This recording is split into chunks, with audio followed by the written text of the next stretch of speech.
Welcome back to Tucker Rhetoric. I want to continue to touch on this, the new developments in Venezuela, because what I'm hearing a lot of now are these two catchphrases or terms: international law and sovereignty. Now, just to kind of preface this, I did my master's degree in international relations and diplomacy. The biggest thing I learned was that I didn't want to go into international relations, all right? Because for exactly this reason. You have there's so much politics involved and so much of these phrases that sound good and human rights and international law and state sovereignty, but when it really comes down to it, all right, when the rubber hits the road, these terms go out of the window. All right? A few examples. Number one, you are not allowed under the Geneva Conventions and based on human rights, you're not allowed to torture people. All right? This is illegal. It's not allowed. Does it happen? Yes, it does. I'll give you an example: the U.S. with Afghanistan and Iraq. Now, if they're capturing people, they can't take these people to Guantanamo Bay and torture them. That goes against international law. However, these people were enemy combatants. They weren't prisoners of war. They were enemy combatants. So this status now changes the way you can deal with these people. All right. So this is the international politics is a very dirty game, very dirty game, and again, that's what we're seeing right now playing out. Like I said before, I completely am okay with Maduro being gone. The only thing that worries me is that I feel like he was the face of the suffering of the Venezuelan people, but he is not the mastermind behind a lot of what's going on. And it worries me is that the people that have been behind him are far worse than he is, far more intelligent than he is, far more well organized, far crueler than he is. So we have to see what's going to come down the line. The other thing is this: is that the situation in Venezuela may get worse before it gets better. And you've seen this happen time and time again with the people of Venezuela, where they're protesting and they feel like something's going to happen and change is going to come, and then it doesn't. And so a lot of people were happy and Maduro's gone. And then you see Trump turn around and say, oh yeah, the vice president, we're going to be working with her. So you still got the same regime in place. Now, it's not easy to do regime change. And this was another thing that, has come up. For you to just completely tear down the entire structure of the government and put a whole new one in place is going to cause even more problems than what you have right now. So there has to be a time period to adjust and make changes. But usually what happens is these people who are in these places, they have power, they have money. They'll take their money and influence, they'll back up for a few years, and then they'll make their way back into politics or business or some type of influence. This is exactly what happened in Czech Republic. The Velvet Revolution wasn't a revolution.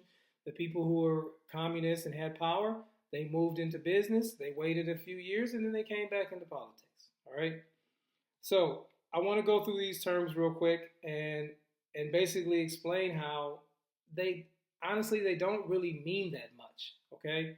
Because you have to look at what is actually being done. When you look at international politics, there are two things that really drive the actions and policies of states. Number one is power, and number two is interest. All right? Power. I will do what I have the power to do. All right? I can do whatever I am capable of doing.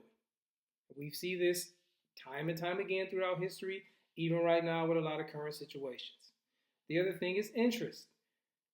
States have to act in their best interest. All right? This idea of freedom and democracy and helping the people. Yeah, that sounds good, but most of the time, that's not really what's going on. All right? So, the term international law. All right? International law is a set of rules, norms, and principles that regulate the behavior of states. They don't regulate the behavior of states. They attempt to regulate the behavior of states. Okay? The real goal of international law is to provide structure. All right? What does that mean? That means the legitimacy to give legitimacy to states to manage conflict, trade, diplomacy, and cooperation. All right? Under international law, all states are equal. Now, is that a reality? No, it is not. Okay? Is Russia and Gabon, are they equal? No, they are not equal. We can say they're equal, but we know they're not equal. They don't have the same resources, they don't have the same capabilities. So they are not equal. Then you have the ideal of sovereignty. All right? A state has the authority to govern its land and people free from the coercion of other states. Does that happen? Again, the answer is no. Of course, other states have influences on you because they have more power and more capabilities than you. So, if, for example, you have some problem with America, America can say, I'm not trading with you, and anyone who does business with me is not trading with you either. And now you're in trouble. This is what happens a lot of times to different countries. Or they can say, we're putting sanctions on you. We're putting a trade embargo on you, all right? So there's always influence from other states. There's always give and take in the relationships. Now, so I wanted to be clear on those things.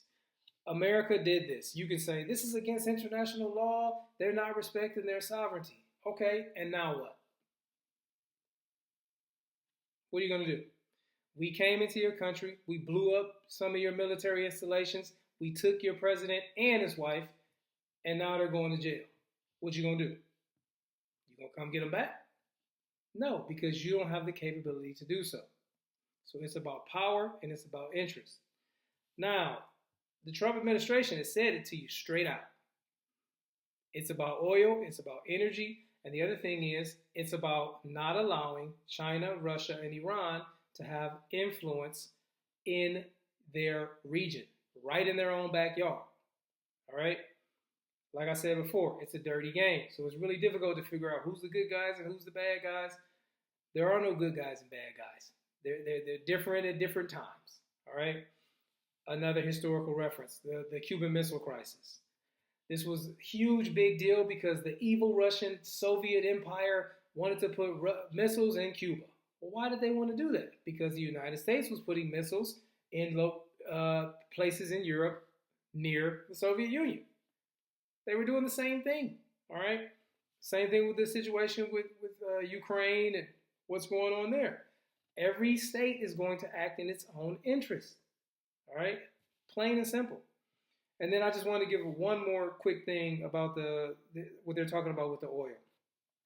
With Trump mentioned that, talked about U.S. oil companies going in there and building up the infrastructure and investing money, and then Chavez basically just kicked everybody out.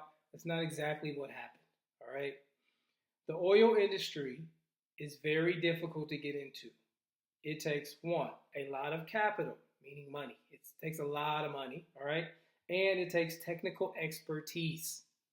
This is a very dangerous and difficult industry to be in. Example, in 2010, BP had a huge oil spill in the Gulf of Mexico, all right? For 4 months, there was oil just pouring into the Gulf of Mexico. So you need technical expertise and you need the money and the proper equipment in order to do this if you're going to be in this industry. So who has that money? Who has that equipment? The United States. In 2007, you had oil companies, U.S. oil companies that were operating in Venezuela. Yes, they helped to build up the infrastructure. Yes, they have expertise, engineers. All right. Now, Venezuela was training their own people as well. But what Chavez did was, you can say he nationalized, but he didn't exactly nationalize oil production. What he did was he set a policy in place. He didn't just kick out the U.S. companies. That's not what happened. He set a policy in place that any foreign company in the oil business or industry had to operate as a joint venture with the Venezuelan government. Now listen to the terms of that joint venture. The Venezuelan government would own 60% of that joint venture. That means they get 60% of the money, and that also means that they have the final say in any major decisions. So of course, a lot of companies are like, hold on, bro, like this is not a good deal. The only U.S. oil company that stayed under those terms was Chevron. Okay, the others were like, look, dude, we do not agree to this. We're not going to do this. So please understand that all of this information, all of these things are there. You can find all of this. But you have to understand that it's not so simple as good guy, bad guy, and international law and respect their sovereignty. We're only going to respect their sovereignty to a certain point. Because once your sovereignty starts to interfere with what I have going on, I don't care about your sovereignty anymore. When the United States wanted to go into Iraq, the United Nations didn't agree with it, other countries didn't agree with it, and what did they do? They did it anyway. And what happened to them? Nothing. They went in, killed a bunch of people, made a lot of money, took over the oil until they decided to leave. All right? Russia decides they want to go into Ukraine. People didn't agree with it. They don't like it. What did Russia do? Say, yeah, whatever. And they went in there anyway. And now they've taken Crimea and they're taking other territory because they're taking resources. They're trying to set up military installations. So everybody's playing this long game of self-interest. Okay, I need resources, I need territory, and I need to make sure I can protect both of those things. So when you hear people screaming international law, there is no single one body that is governing all of the world and everybody must follow these rules. It doesn't exist. It's not a thing. These are rules, norms, principles that we try to agree to, that we sign deals, but people break these deals all the time. All right. And again, how long do I have to respect your sovereignty when look at the things that you're doing? Last thing I want to say on this: you have the Ayatollah of Iran talking about he doesn't agree with the U.S. did in Venezuela, not respecting the sovereignty of Venezuela. It's like, seriously, dude, you have people in your country right now, currently, on the streets protesting because they don't agree with what you're doing. They don't want to live in a terrorist dictatorship. You know, most people are just normal people who want to have a good job, have fun, make sure their family is safe, and have a good time. People don't want war and all of this other stuff. But it happens.